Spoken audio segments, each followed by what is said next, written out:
دولسم نصیحت غم زپلو ته داري چې کېدې شي د دې امتحان د لاسه او د دې مصیبت د لاسه الله تعالی غټ مصیبت لري کوي. او په دې کې یو واقعي ذکر کوم، بعض علماء په کتابونو کې ذکر کړی دی.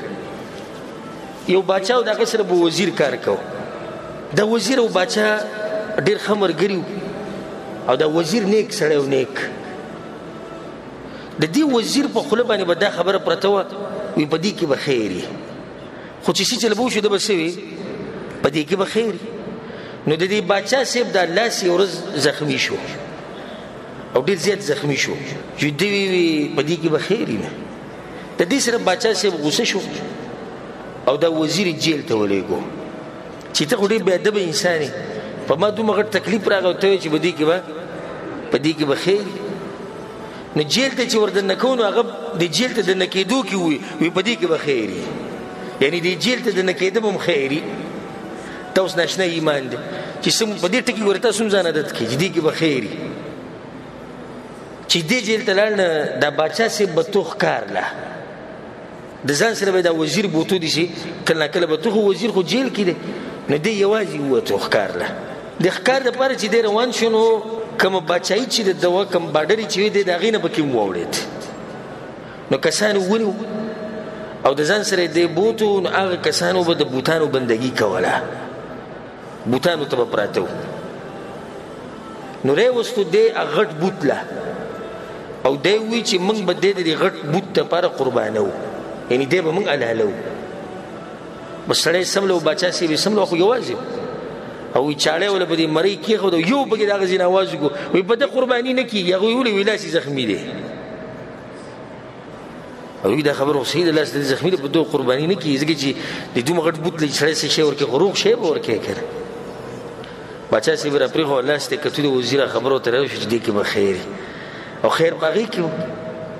بیا راغی هغې د جیل نه راوایستو، معافي ترې وغوښته چې ما ته جیل کړی وي، خو په دې خو زه پوه شوم چې زما په دې لاس زخمي کېدو کې خیر و، خو ښکاره شو، خو ستا دې جیل ته چې ته لاړې په دې کې څه خیر و. هغه ته وایي باچا صاحب نور کله چې به ته تلې دغه ته د ښکار له تا سره به څوک څو، وایي زه به راسره، وایي ته به راسره تلې، وزیر ته وایي ته به راسره تلې. نو که دې پېرله در سره زه تللی وی نو ته یې پرېښودې او زه یې حلالولم، ځکه چې زه روغ وم. نو دې جیل ته تلم زما خیر و، الله د هغې نه بچ کړم، او ستا دپاره د لاس زخمي کېده خیر و، ته پې م الله بچ کړې. سبحان الله، څومره ناشنا خبره. د دې سره ځان عادت کوي چې دې کې به خیر وي. او په دې کې یو واقعه، عبیدالله ابن زیاد حسین رضی الله عنه چې شهید کړی، د ده سره کمانډرانو مشران خلک چې هغه به د په جنګ دپاره لېږل. نو په دغه کمانډرانو کې یو کمانډر، یو تکړه مجاهد، هغه د یو کوټې نه راولیدو او د دواړه خپې ماتې شوې. نو د مسلمانانو په امامانو کې یو غټ امام چې هغه ته امام ابو قلابه رحمه الله ویلی کېږي، دا ډېر غټ فقیه انسان و، الله ورله ډېر غټ اوچت مقام ورکړی. هغه د ده تپوس له راغی چې تپوس له راغی نو ورته ووایي وی دې کې به خیر وي نه.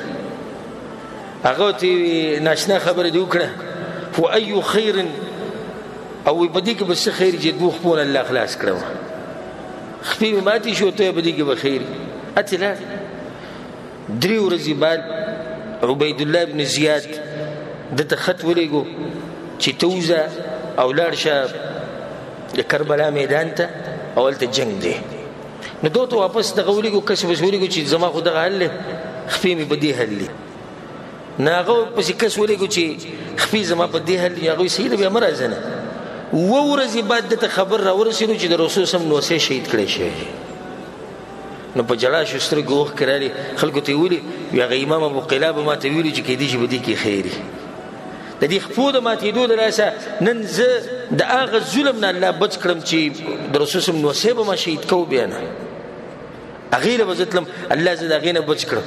نو دا کوم مصیبت چې په تا راغلی دی، کوم امتحان چې په تا راغلی، کېدای شي په دې کې صحیح، په دې کې خیر